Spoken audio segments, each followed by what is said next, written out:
whatever you're saving up for. A CD from Sandy Spring Bank lets you grow your savings at a guaranteed rate. Right now, earn interest at 4.5% APY on an 8-month CD special or 4.25% APY on a 14-month CD special. Learn more at sandyspringbank.com/CD specials.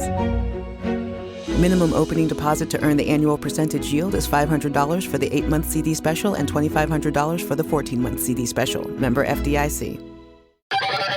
Step into the dynamic world of the Joe Kelley Show podcast, streaming straight from the state-of-the-art radio studios of WDBO in sunny Orlando, Florida. You're just seconds away from immersing yourself in Joe's unparalleled perspective on the most pressing current events, the latest news, and everything in between.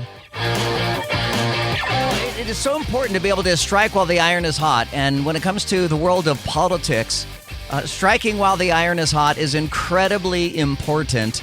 And frankly, I think Barack Obama is a shining example of that. Barack Obama, and frankly, so is Donald Trump. Nobody in a million years would have predicted that somebody, even by the name of Barack Obama, would get elected president, but that a freshman senator could become the president of the United States. He was just the right guy at the right place at the right time, and everybody was mad at George Bush, and everybody thought, all right, well, Barack Obama is the anti-George Bush. And, no doubt the same about Donald Trump and Joe Biden, that for a lot of people, they voted for Joe Biden because he's not Donald Trump. He is the anti-Donald Trump. But for Joe Biden, it's hard to believe. But he was just he struck while the iron was hot, which, again, takes my breath away that Joe Biden got elected president just because of his feebleness, just because of his mental decline. Not because of his politics. Politics are what they are, but because of his mental decline, I just was stunned that he got elected. But striking while the iron is hot is incredibly important. And I have to wonder if Ron DeSantis has missed the opportunity by waiting so long to jump into the political campaign. That is what we're going to be talking about here in the next 20 minutes or so. If you want to join us at 844-580-WDBO, it's 844-580-9326. You can use the open mic feature inside the WDBO app and make your comments known there as well. Any good politician knows when their moment is when it is their moment, when it's their opportunity to seize that moment, to seize that opportunity. And it just seems like the door is swinging closed for DeSantis. He's dropping further in the polls to Donald Trump, of course. And evidently on the retail politics side, Ron DeSantis is not a big fan of retail politics. What is retail politics?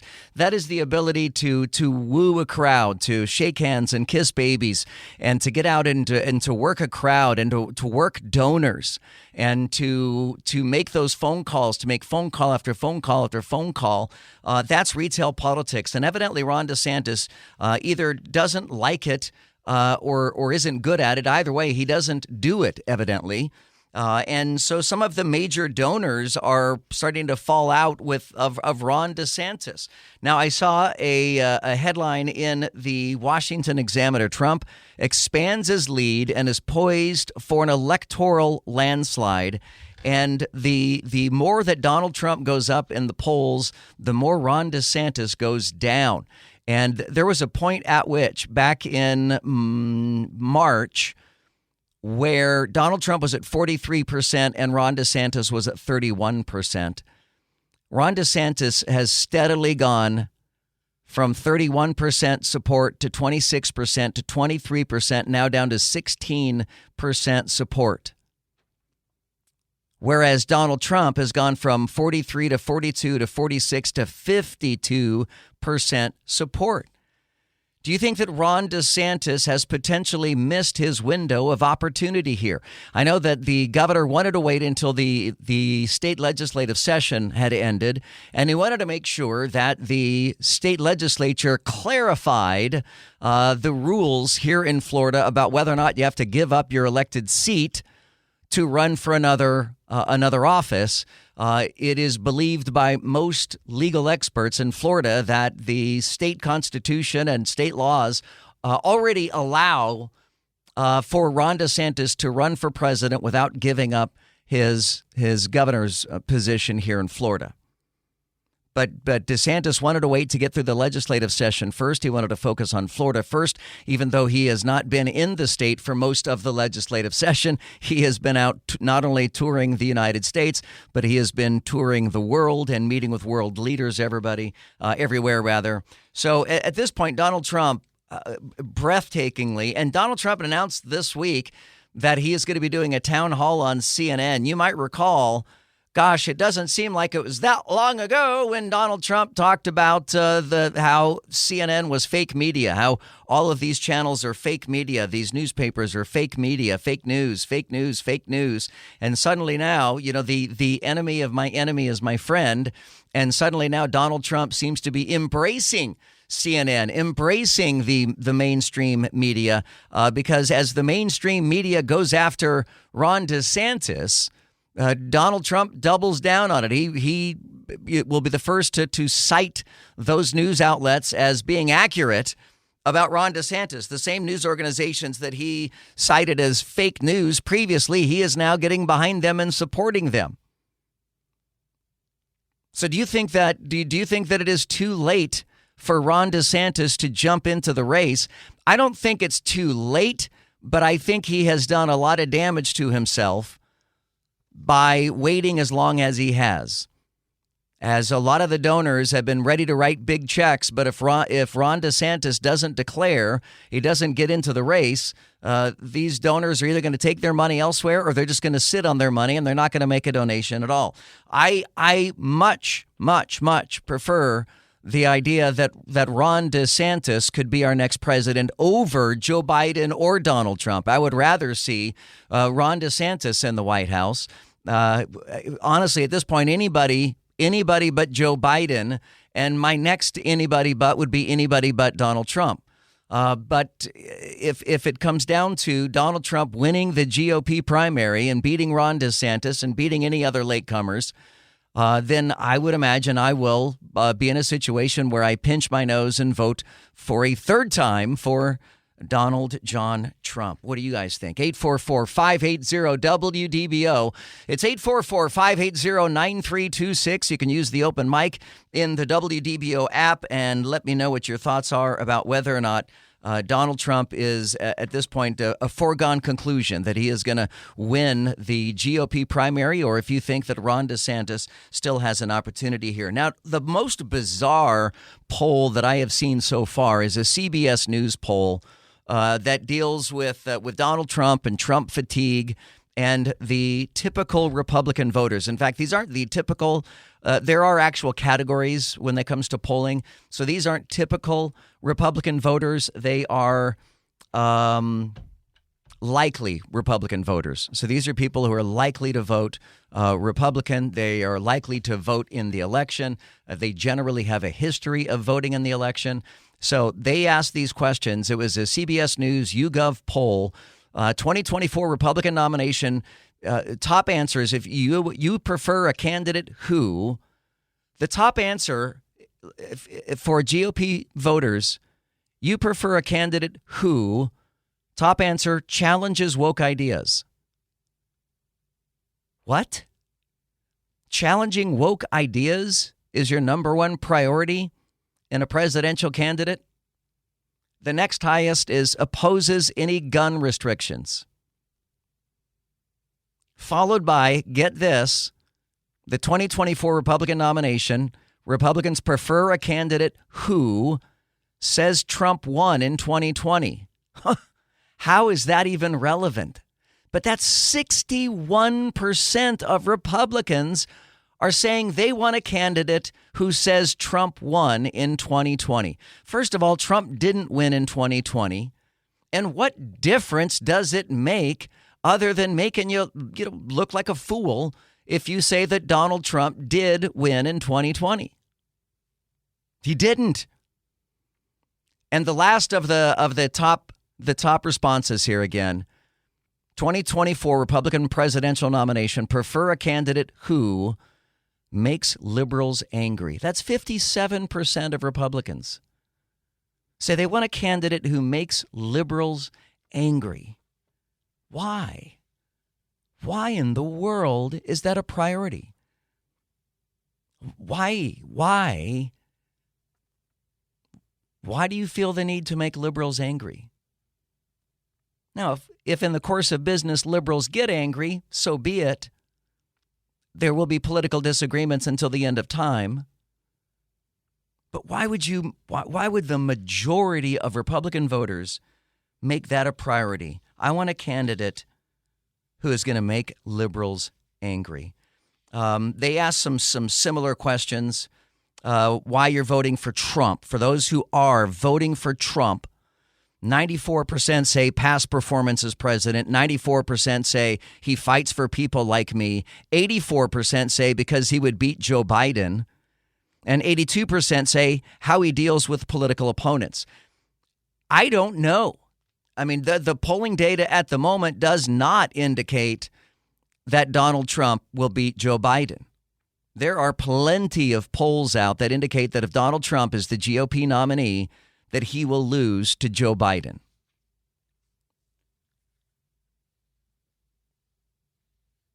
The 2024 Republican nomination, likely GOP primary voters, if the nomination was right now, who are you considering? 24%. This is an interesting number. 24% of Republican primary voters say they would only vote for Donald Trump. That is a terrible number for Donald Trump. 49% of likely GOP primary voters, so nearly half, say they would vote for Trump or other candidates.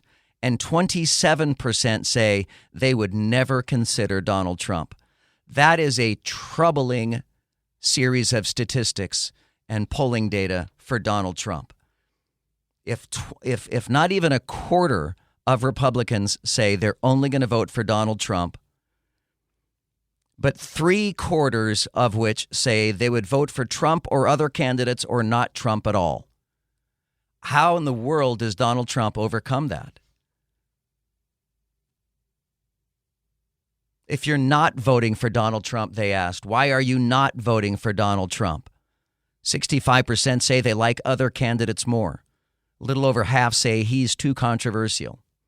Half say how he deals with political opponents. So that's so interesting. So those who aren't voting for Trump cite how he deals with political opponents, but GOP primary voters want a candidate who makes liberals angry.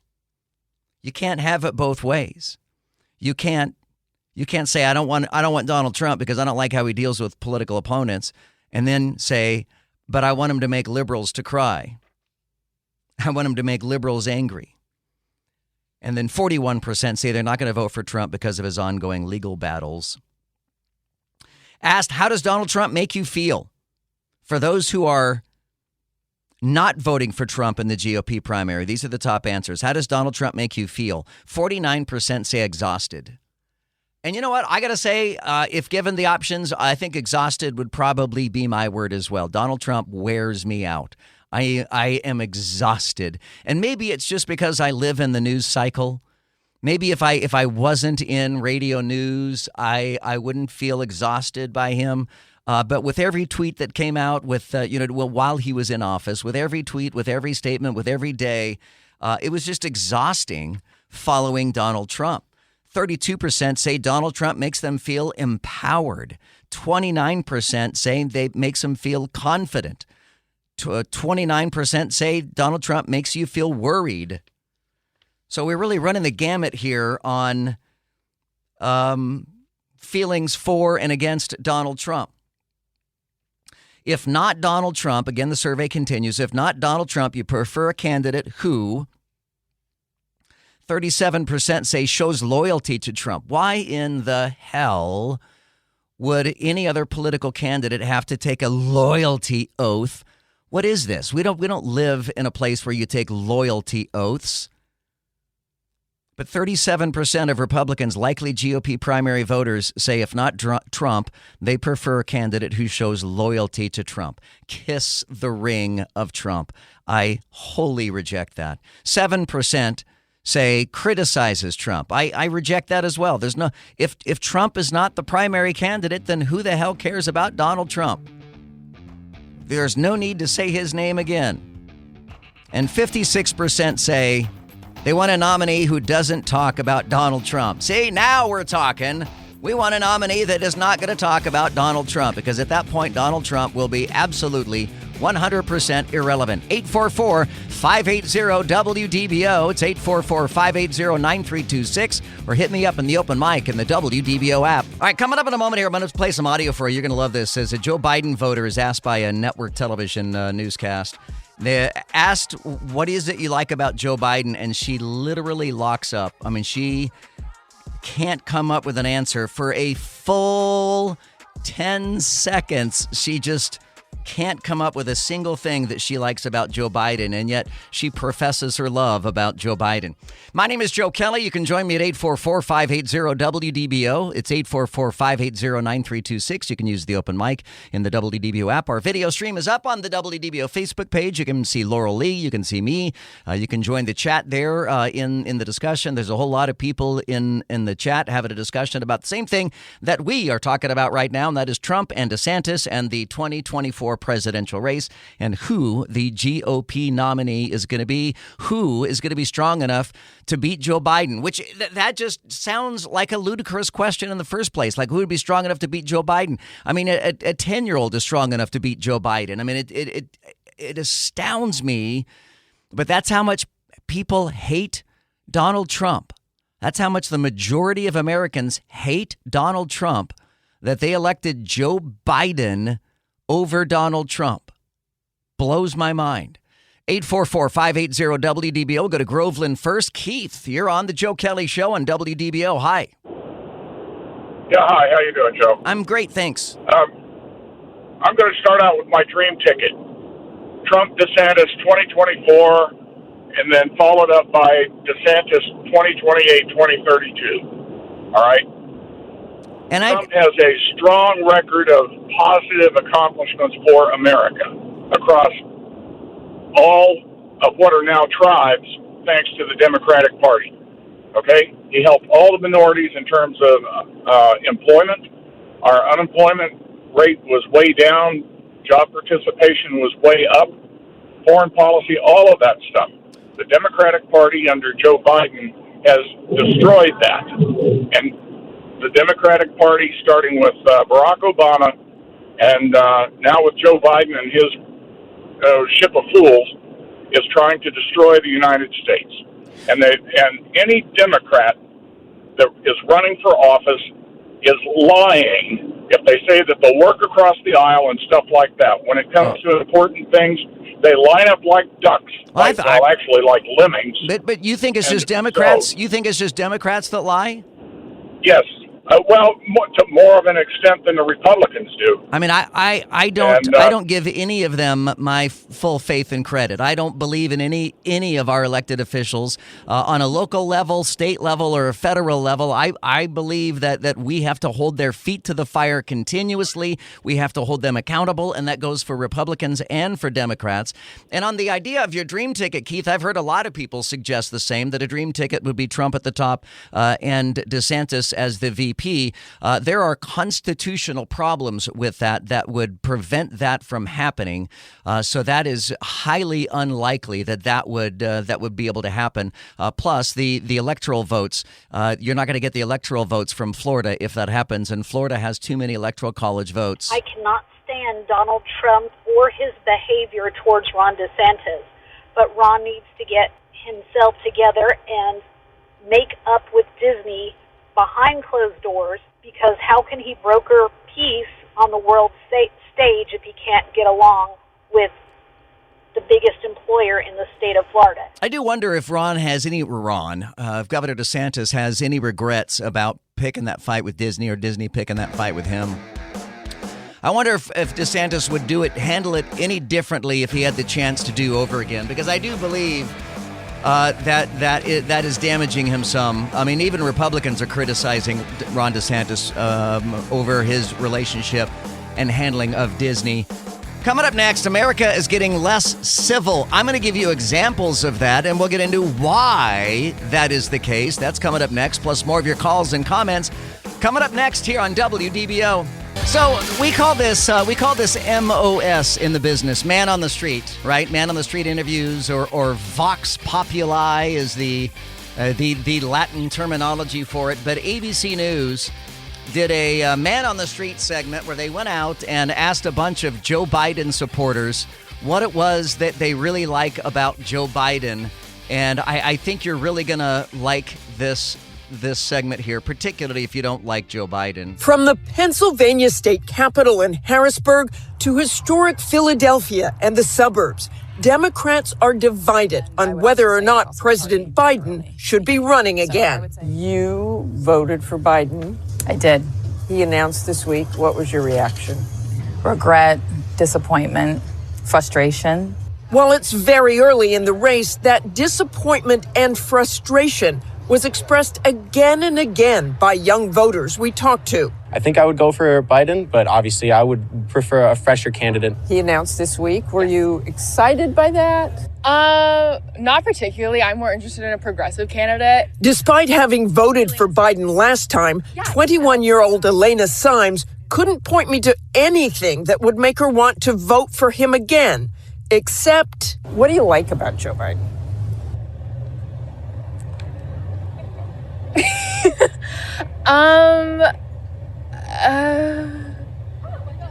That he's not Trump. The hesitation for many is exactly what the polls say. Age. I would say that he's way too old and very unfit to be president. That was a 10-second pause. It took her 10 seconds to say that the thing that she likes most about Joe Biden is that he is not Donald Trump. And that is how we ended up with a Joe Biden presidency, because people weren't out there voting for Joe Biden. There was no reason to vote for Joe Biden. Joe Biden wasn't even out asking for the vote. This was purely people rallying together saying, we can't have another 4 years of Donald Trump. I'm not going to tolerate it, people said, and they went out and they voted for Joe Biden en masse. Now, I'm going to pivot here. We'll keep taking your phone calls on DeSantis and Trump.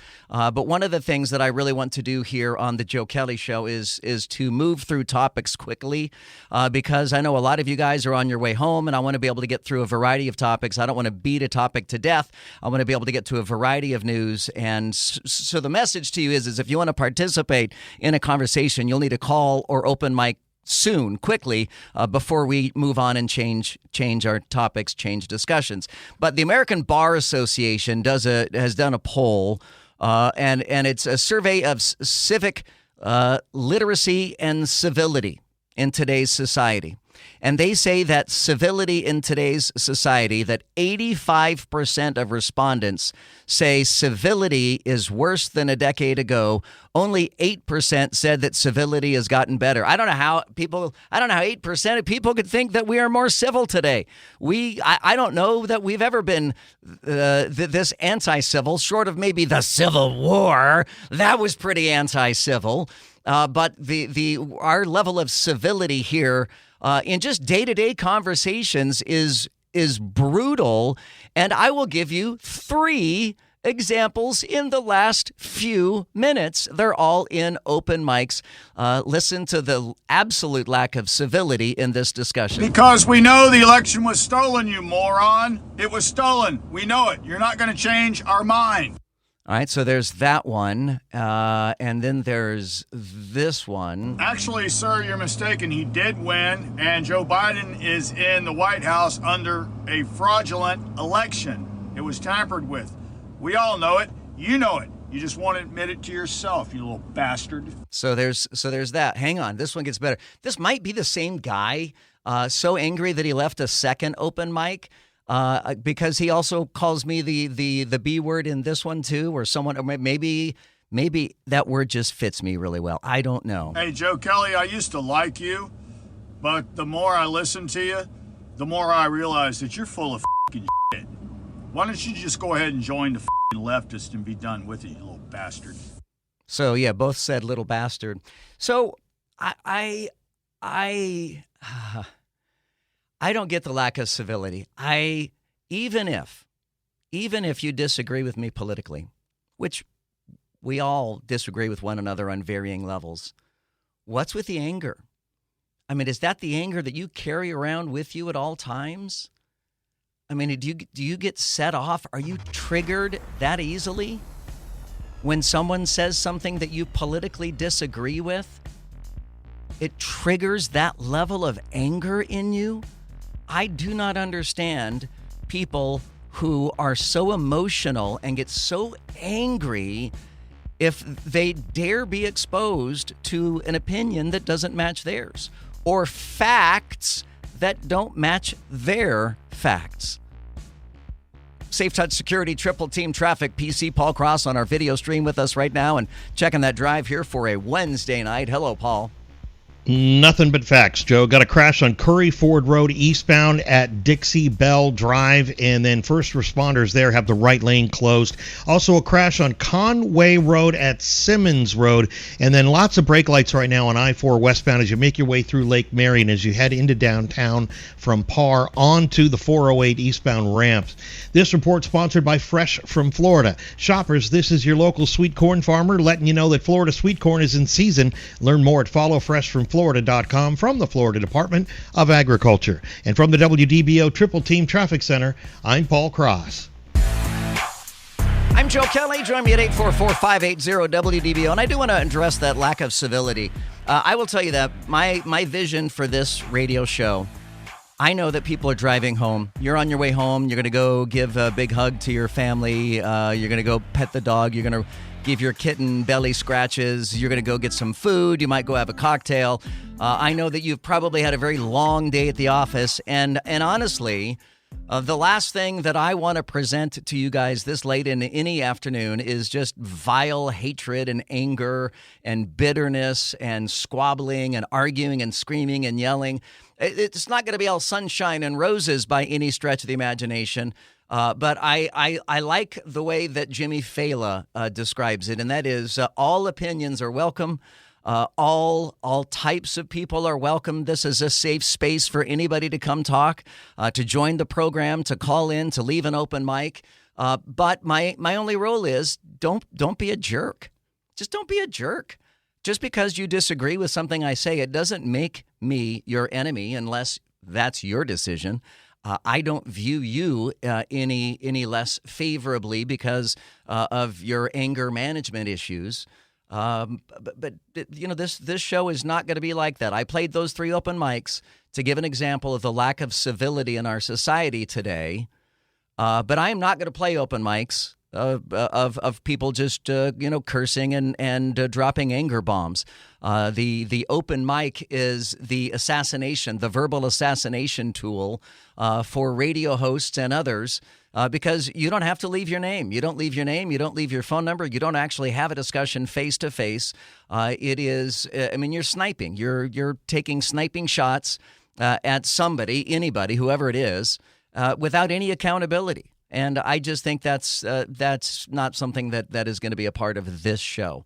Doesn't mean you have to say nice things to me. You can certainly disagree. But if you're going to be, just an absolute jerk about it, your open mics absolutely will not make it on the air here on WDBO. That I can absolutely assure you. So disagreements are certainly welcome, but being a jerk is not at all. Let's go to Eileen, who's joining us in Merritt Island at 844-580-WDBO. Hello, Eileen. How are you? Hey, good, Mr. Kelley. How are you? Very good, thanks. Good. Well, I did want to chime in on what you were saying between DeSantis and Trump. And while I respect your opinions about Trump, I do think that he would be the one that brings our country back for the next 4 years in 2024. And then I think DeSantis, while I don't want to lose him as our governor either, but I think then DeSantis would be ready to run at that point. So, but I do think Trump is strong enough to bring us back. I mean, there's so much that has been undone. Now, but you do realize that at least half of America hates him with a white-hot passion, right? I do, but you know what, though? The more that he bashes DeSantis, in the Floridians' minds, and a lot of Floridians love Trump. I mean, there's Trump flags everywhere. Sure. And while they also love DeSantis, they want to keep DeSantis. But the more that Trump bashes DeSantis, he's losing a Floridian a day, it seems like. I will tell you, Eileen, that was the first thing that struck me when Donald Trump went after Ron DeSantis and started calling him nicknames and stuff. That was the first thing to me that said, damn, I am not going to vote for Donald Trump no matter what. I mean, don't go after Ron DeSantis. Don't go after our guy. That really sits the wrong way with me, and I think it does with a lot of Floridians. I mean, we're not going to get Democrats. Mm-hmm. Democrats aren't going to vote for Trump, and they're not going to vote for DeSantis. So they've really got to be able to find a way to bring the Republican Party together, and I just don't know that Donald Trump can do that. I don't know that half of the Republican Party would support Donald Trump at this point, because he rubs a lot of people the wrong way. Yeah, I just pray that during his CNN time next week that he can control his name calling and whatever he's saying about DeSantis, he keeps that.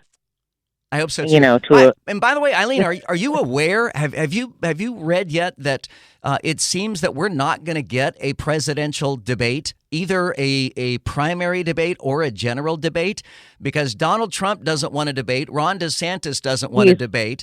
Joe Biden clearly he can't debate. He has got his brain tied behind his back. There's no way that he could debate. But we may have our first presidential election in a very, very, very long time, maybe ever, that doesn't have a presidential debate of any sort. So all of these. Well, that would be ridiculous. That would be unfortunate, because I would like to see how they interact with one another in those types of situations. Eileen, thank you so much for listening. Thank you for your phone call. You can join me now. I got an open line at 844-580-WDBO. And on the subject of civility, what do you think has triggered the lack of civility that we see in our society today? What is the cause? What do you identify as, oh yeah, this is why we're so angry and lack civility today? Hit me up right now on the open mic or call 844-580-WDBO. So I went today to Advent Health Apopka Hospital. I went to go see a friend there this morning. And anytime I've been there in the past, the parking is always a bit of a bear. Seems like it's always tough to find a parking space there at that hospital. And today I noticed, as I tried to find a parking space, there were dozens of parking spaces that were marked off for, quote, low emission vehicle only. Low emission vehicle only is what the signs said on the parking spaces. You can see it right now on the WDBO Facebook page.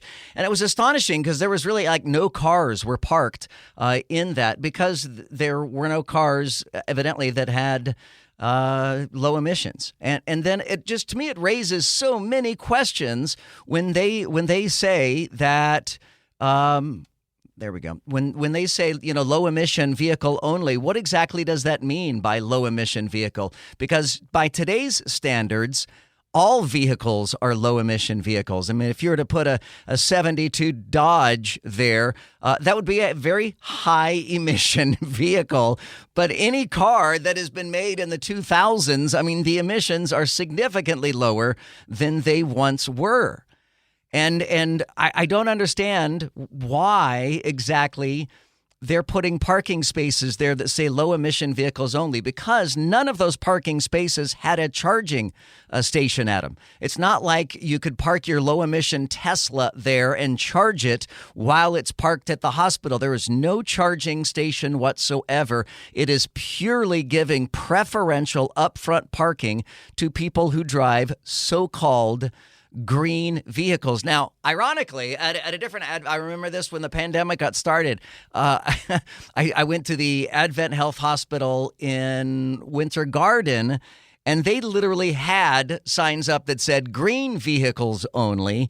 And the running joke was that if your car was color green, the color green, that you could park there. And I saw on many occasions colored green colored cars that would park there when they meant green as far as fuel efficiency goes. But what exactly is the end goal there for marking off parking spaces that say for low emission vehicles only? Why would those drivers get preferential parking if not just pure virtue signaling? I mean, I get that the government takes, does certain things to try to change the behavior of American citizens.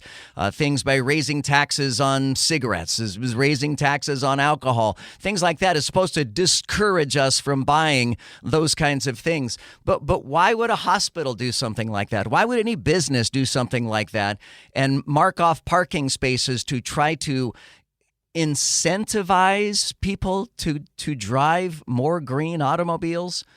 And again, today's even today's big rigs.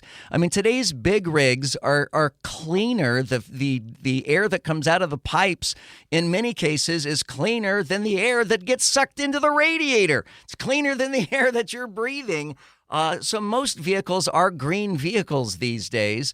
But are you encountering parking spaces like that? And what sense does it make? 844-580-WDBO. It's 844-580-9326. Laurel, have you encountered, those kinds of parking spaces before? Yeah, I've seen them, and I drive a truck, so I only stare at them for about half of a second before I'm like, driving. That's right. That's not my parking spot. But I never see them filled ever. So yes. I don't know. I don't get it either. Right. What is the point in blocking off those parking spaces? They're not getting filled. I mean, no one is parking there. So I just don't quite understand the point. If you want to see what they look like, we've got pictures on the WDBO Facebook page. If you're just joining us in the last hour, we've been talking about civility and how there is a lack of civility today and how everybody seemingly just wants to be angry about everything. And people lash out. They lash out at anything that they can lash out to.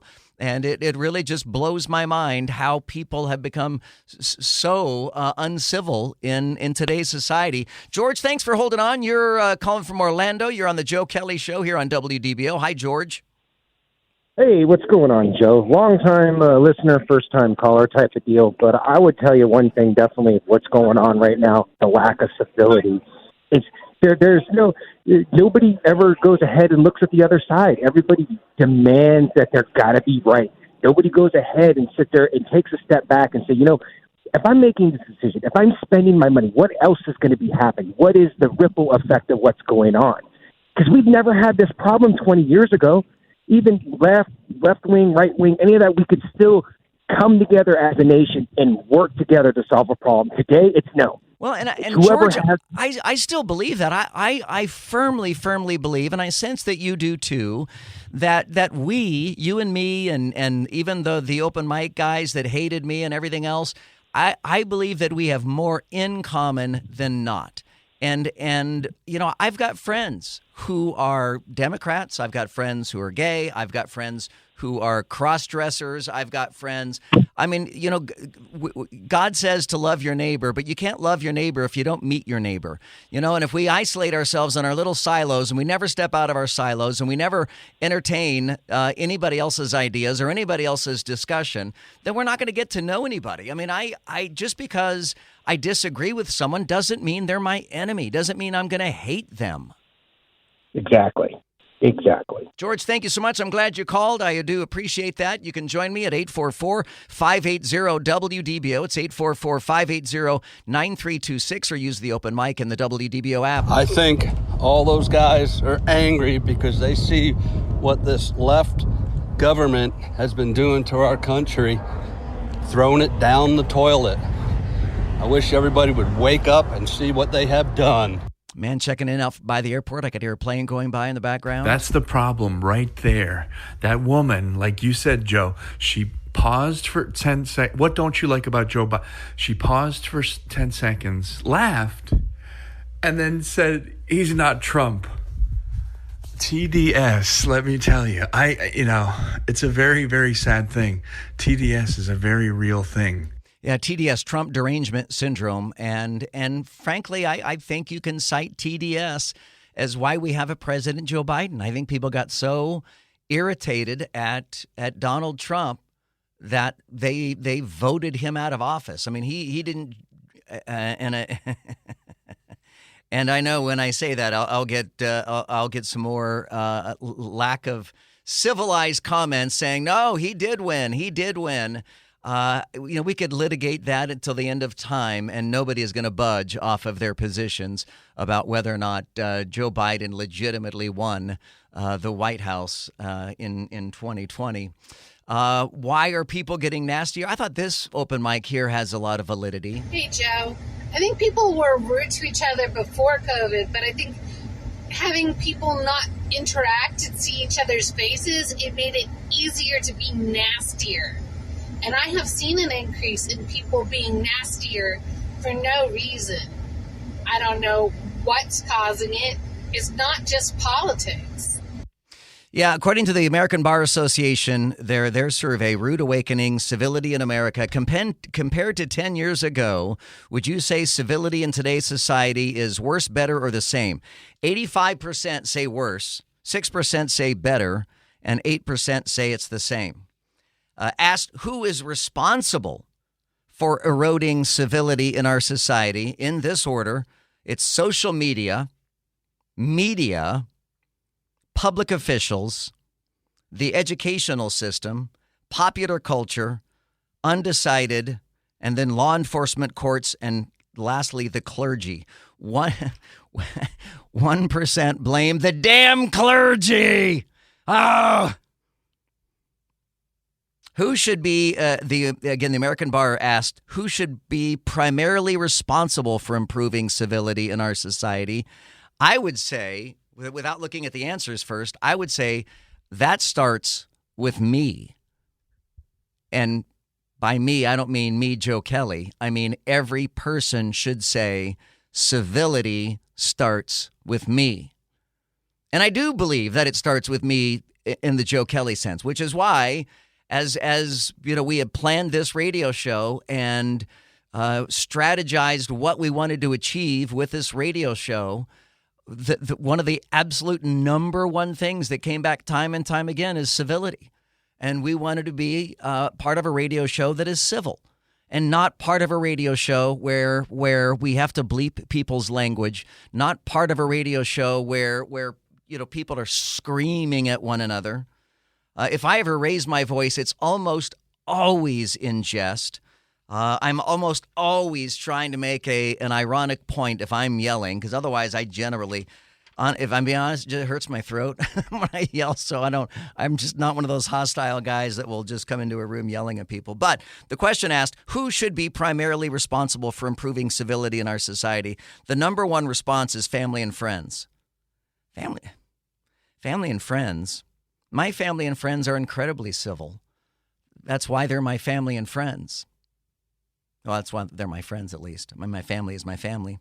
Number two is public officials. Yeah, I would agree that public officials could certainly rein it in some. Local leaders, that's still public officials is next. 9% are undecided. 7% say it should be teachers. Teachers should improve civility in our society. Followed by the media, followed by clergy, law enforcement, and celebrities. Oh, yes, celebrities. Asked who is most responsible for instilling civility in children. The majority of respondents say parents and family, followed by schools and others. So there it is, our absolute lack of civility in society today. And honestly, I mean, we get a lot of it on the open mic, and not just here today, since the invention of the open mic, since we rolled out the open mic. I mean, we have had employees who have said, look, man, I don't like going through the open mics. I don't like listening to the open mics because people are so colossally rude and uncivilized. And it is that same kind of rage that leads to road rage. It's the same kind of rage that leads to fist fights in parking lots. I mean, it is unbelievable to me. And I firmly believe that you and I have so much more in common than we do in opposition of one another. And it's a shame that everybody doesn't see it that way. 844-580-WDBO. It's 844-580-9326. By the way, we've launched a new podcast with the show as well. You can find it wherever you get your podcasts. If you get it in Apple Podcasts, Spotify, anywhere, just look for The Joe Kelley Show, and you can subscribe to the podcast there. And you can also follow us on our YouTube page. You can follow us on the WDBO Facebook page. And then look for me anywhere on social media. It's at Talk Radio Joe. Should be pretty easy to find in most locations. The governor, so the 60-day state legislative session wraps, and the governor is at the point now where all the bills are landing on his desk. I don't know if he's back in the state yet, but the governor is going to have some bills to sign here in the days ahead. One of the bills is a pre-K through 8 gender teaching ban and a pronoun restriction bill. These are going to DeSantis now. So the Florida Senate gave the final passage to a bill that prohibits school teachers from teaching sexual orientation or gender identity from grades pre-K through 8. Now, you're thinking, didn't we already do that? Don't we already have that? Well, sort of, yes. So this bill expands the Parental Rights and Education Act, which was falsely dubbed the Don't Say Gay bill. But the original Parental Rights and Education Act covered kindergarten through 3rd grade. This covers pre-K through 8th grade. The legislation also puts restrictions on pronoun uses in schools. It defines sex. Do you want me to give you the definition of sex according to the state of Florida? I will in a minute, so hang on. And it adds guidelines for books that citizens are challenging in the schools. The bill extends the existing K through 3 ban on instruction relating to sexual orientation and gender identity to include pre-K through 8. Charter schools must comply with the same restrictions, the same requirements. Now, grades 9 through 12, when you get into high school, the bill requires that instruction on sexual orientation and gender identity must be age appropriate or developmentally appropriate for students. I think we can get behind that, right? I mean, I think honestly, you could teach, even younger kids age-appropriate things, because even younger kids will say, Mommy, Daddy, how did I get made? Where did my little brother come from? I mean, so little kids have questions, and as parents, we are generally wise enough to give them age-appropriate and developmentally appropriate responses. So I don't have a problem at all with that in schools if you're giving age-appropriate or developmentally appropriate responses for students. Now, do you want to define sex? Oh, look at that. We've run out of time here in this segment. Hang on. We'll give you the Florida state's definition of sex. And this matters. This matters because it can't be discussed or taught in our schools. So if you have children in the car, I promise you, if you have children in the car, they're not going to understand this definition of sex anyway. I'm not sure I understand this definition of sex. Hang on, we'll have it for you coming up right after this. Stay there. Hey, Joe, it all starts with us is correct. That is the correct answer.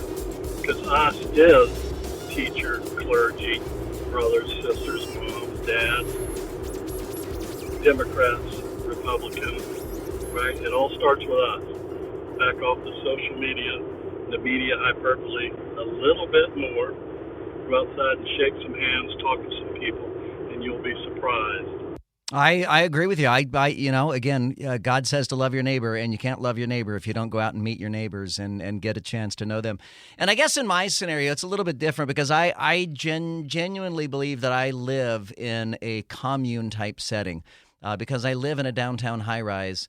I see my neighbors all the time, and my neighbors are all incredibly diverse. And I get a chance to meet them and talk to them and get to know them on a personal level. And it's been, honestly, to me, it's one of the joys of living there is getting the opportunity to meet people that aren't like me. I've met me. I know people like me. I want to meet new people. I want to meet people that aren't like me. And I enjoy that. I enjoy getting a chance to meet strangers and learning, what makes them tick. But just losing it is to me is unacceptable. I mean, it's just when you lack civility. I just don't get it. Here, I got to define sex for you. Ready? So this legislation that Governor DeSantis is gonna sign puts restrictions on pronoun uses in schools, and it defines sex. So here's the definition of sex. The bill defines sex as the classification of a person as either female or male based upon organization of the body of such person for a specific reproductive role as indicated by the person's sex chromosomes, naturally occurring sex hormones, along with internal and external genitalia present at birth. Whew! So that's sex. That's what sex having. Well, that's really what gender is, more than sex, I would suggest. But that is the definition as far as the state is concerned. 844-580-WDBO. It's 844-580-9326. Let's go to Mark, who's checking in from Orlando. You're on WDBO. Hi, Mark. You're catching me as a regular, but your civility discussion, I would lay it at the feet of two things that have become proud over time. Hang on, Mark. I'm afraid we got you on we got you in a bad cell location as you're cutting out. What are the two things that you blame? I'd say that admitting you're wrong is seen as a sign of and an unwillingness to compromise. Yeah, I think right. Unwillingness to compromise. Yep. I think that might well be part of it for sure. I don't think it's any one thing that has made us so uncivilized these days. I think it's a variety of things. I think the media is partly responsible. Social media is partly responsible. Our politicians are partly responsible. You and me are partly responsible for this. Mike in Orlando, you're on WDBO. Hi, Mike. Hey, Joe. I love your show. Thank you, ma'am. I'm just, everybody's pissed off because we're broke. Ever since COVID, everyone got a bunch of free money. They quit their jobs, and now they're realizing they have to get back to work. That's what I'm seeing. 100%. That is very interesting. Do you know a lot of people who aren't working right now? Yeah, a few. I do IT stuff for the Army, so I see a lot of people come and go, and they don't want to work hard anymore, and they're just they got to get back to work. So we're going to be in this situation for another couple of years. These are definitely strange times, to be sure. Yep. Time to get back to work, people. Thank you, Mike. Appreciate it. Coming up next here on WDBO, you've heard people, you've heard other radio shows, play the Kamala Harris word salads that she will sometimes throw out and throw up, and the words don't make any sense. But not everything is what you believe it to be, and you'll hear an example coming up in just a couple of minutes. Stay right there. I'm Joe Kelley. This is WDBO. All right, you got to hear this audio of Kamala Harris. Kamala Harris just talking complete gibberish. This video made the rounds, and now it has millions of likes and shares. Listen to this word salad here from Kamala Harris. Today is today. And yesterday was today yesterday. Tomorrow will be today tomorrow. So live today. So the future today will be as the past today as it is tomorrow. Now, while that sounds like something Kamala Harris might say, that is not actually Kamala Harris saying that. That is what they call a shallow fake. It's not a deep fake because it's not that good. It's a shallow fake of Kamala Harris. But the problem is the damage is done. And when again, I kind of go back to civility. When people can make up fake videos of politicians saying fake things, all it does is, it stokes two things. It stokes a lack of civility and it stokes mistrust. I don't trust anything that I hear any politician say now, particularly that they may well not have said it. It may well be a deep fake or a shallow fake or something else, some sort of AI or something. I'm telling you, don't believe anything that you hear or see in any media anywhere, because at this point we're living in a brave new world. And by brave new world, I mean it is a real poop show. of a world we're living in where anybody can create videos and audio content that looks and sounds like really important people making really stupid comments or really important people making really important comments. You know, I mean, if we were to suddenly see a video of mumbling, fumbling, bumbling Joe Biden saying that, you know, we're going to launch nuclear missiles at Russia, you know, what would you stop and think for a second? Wait, that may not be real. There may be something to that. On the subject of lack of civility in our society today, and you know, I think of these recent cases of children getting shot or shot at, you know, for daring to ring the doorbell on a house or daring to turn around in somebody's driveway, and, you know, because they realized they were going down the wrong road, and people get shot for that kind of thing. Well, I saw this tweet, and this one is real. I can verify that it is real. But a Texas weatherman, a meteorologist in Texas, tweeted, "A child just rang my doorbell. Folks, you do not ring doorbells in 2023. My 6 was loaded. Keep your kids away. Signed, Chris." This is a meteorologist. His name is Chris Robbins. He's the founder of iWeatherNet, which covers weather events in Dallas, Fort Worth, and Atlanta, Georgia. And he posted that publicly on his Twitter page, to which somebody commented. A woman named Stephanie asks, "So you're willing to shoot someone just because they rang your doorbell? Stand your ground is not meant for that. And the way you're nearly threatening anyone, specifically kids, is disgusting, and why some people shouldn't have guns." To which Chris, the meteorologist, writes back, "I'm not effing around." But he didn't say effing. He used the actual word. Now, he went on to edit it multiple times, trying to weasel his way out of his comments. He later, with an edit, wrote, "This is not 1972. If that brat rings my doorbell again tomorrow, I will call the police. Take notes." What is the matter with people? What in the world is the matter with people? I'm not effing around. I'm going to shoot a little girl. You know what the girl was doing? She was looking for her cat. Her cat got away. Now, should a little girl be ringing a doorbell at night alone? No. But threatening to shoot a little girl is terrible. It's absolutely terrible. What a horrible person that would make a comment like that. It's heartbreaking, frankly. We're talking about how our society has become so, we lack civility in our society today. 844-580-WDBO, 844-580-9326, or use the open mic in the WDBO app. We got a lot of open mics here. Hey, Joe, it all starts with us is correct. That is the correct answer. Because us is teacher, clergy. Oh, I'm sorry. I think I did play that one earlier. Okay. You don't believe this country has a mental health crisis going on right now? Just shut the internet down for about 10 minutes. It'll be readily apparent. Yeah, people would absolutely go nutty butters. Joe, the reason people aren't civil anymore, it's easy. Social media.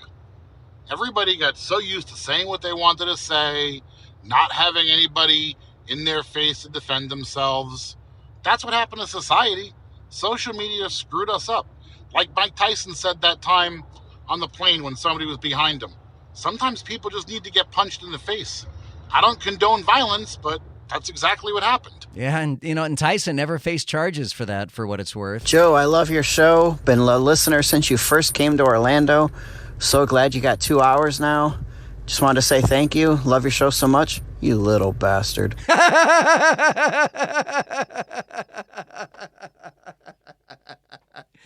Yeah, you knew that was going somewhere, right? You knew that open mic was going somewhere. I love it. Thank you. That was awesome. I do appreciate that. Hey, Joe, you want to talk about civility? Just look at how people drive on the roads. All people care about is themselves. They don't look out for others, and they just want to be the first to everything. So society as a whole is going to pot, and you can see it everywhere. It isn't just how we treat each other in conversations and opinions. It's how we treat each other on the roads and in the stores and in lines and everywhere else. You know, and especially with the power of anonymity, like an open mic. An open mic is anonymous, so that you can leave a comment without any responsibility, any accountability. You don't have to give your name. You don't have to give your phone number. I firmly believe that if you're standing face to face with someone, most people are far less inclined to make rude or uncivilized comments or gestures. Though even that is changing, but a lot of that starts. I think of with road rage. You don't see that person in the other car as a person. You just see a car that is not behaving in the manner that you think that car should be behaving, and the driver should be driving that car, and it triggers people, and people just absolutely go off. My name is Joe Kelley. You can join me at 844-580-WDBO. It's 844-580-9326. Look for the Joe Kelley Show podcast. Anywhere you get your podcasts, we've got original content there. And then, of course, we have this show there. If you missed any part of the show, you can check it out in the podcast at wherever you get your podcast. We did rebrand it. We changed the name of it. So look for the Joe Kelley Show podcast. You'll be able to find that anywhere you get your podcasts. Here, I want to bring in everybody, Laurel and Paul Cross. I want to bring you into this conversation here. So, Laurel, I heard you just reported that the Rock and Roll Hall of Fame has announced, what is it, is it the nominees, or is it those who are going to be inducted into the Rock and Roll Hall of Fame? First four-time nominees are among the inductees. Okay, yes. So these are the inductees. And one of the inductees you mentioned is Missy Elliott. Now, I happen to love Missy Elliott. I love Missy Elliott music. People always think that I'm joking when I say that I like hip-hop and rap music, but I love hip-hop and rap music. For what it's worth, I like a lot of different genres of music. I love classic jazz music. I love jazz standards music.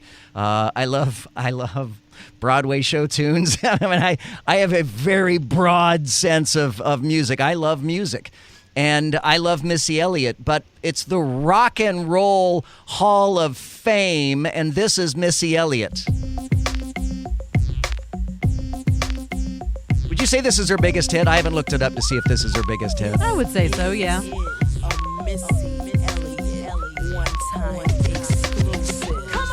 it worth it? Let me work it. I put my thing down, flip it and reverse it. It's your primitive is why yet number. It's your primitive is why yet number. If you got a big, let me search it to find out how hard I gotta work. Yeah. So is this Rock and Roll Hall of Fame worthy? Paul Cross, I mean, is this something that you would expect in the Rock and Roll Hall of Fame? Boy, now you got me in a box here, because I really think the Rock and Roll Hall of Fame, what they're trying to do is encompass all of music. You can go R&B, you can go all these things. Anybody who was an influence, anybody who changed the way music is. Rock and roll is such a generic term. Then you got Willie Nelson in this field as well. He's not rock and roll, but boy, what an incredible influence he had even over some rockers. That's a good point. So there's just a lot of different opinions here. I know that there are some rock and rollers that say, look, it's called the Rock and Roll Hall of Fame and all that stuff. But really, I think it's not the Influence Hall of Fame. I do think, though, that music crosses genres. I think Missy Elliott was influenced by the Jackson 5, who was influenced by, the Temptations. Exactly. There's always somebody who's been influencing, and they take the music and they make it their own way. So if you have an influence over people in the future, I say why not? That's just my opinion. Very well thought out. I like your answer, Paul. My Cross. traffic opinion. I think I will adopt your opinion on that, and I think that sounds reasonable. I don't know. Have you ever been to the Rock and Roll Hall of Fame in Cleveland? No, I want to so badly. I've been on a couple of occasions, and there is even a section in the Rock and Roll Hall of Fame for radio personalities. I mean, so radio hosts, more specifically DJs, get accepted into the Rock and Roll Hall of Fame. Alan Freed and people like that. Alan Freed, I think, was the first one. Alan Freed was was the Rick Dees, was the I don't even know who else to compare him to. He was Howard the Dick Stern Clark of the day. He was just anybody who's a personality. Yeah. Alan Freed is the guy that literally coined the term rock and roll. So if anybody deserves to be in the Rock and Roll Hall of Fame, it's the guy that actually invented the word rock and roll, and that was I don't know how many people around here would know Wolfman Jack, but I used to work with him in Southern California. Yeah. Where he's an icon, too. Yeah, he's dead now, right? Long since. He's dead. Yeah. Yes. All right. Thank you so much, Paul Cross. Thanks, Laurel. Thank you, Randy. Thank you, everybody. Thanks for tuning in tonight. Whatever you're saving up for, a CD from Sandy Spring Bank lets you grow your savings at a guaranteed rate. Right now, earn interest at 4.5% APY on an 8-month CD special or 4.25% APY on a 14-month CD special. Learn more at sandyspringbank.com/CD specials. Minimum opening deposit to earn the annual percentage yield is $500 for the 8-month CD special and $2,500 for the 14-month CD special. Member FDIC.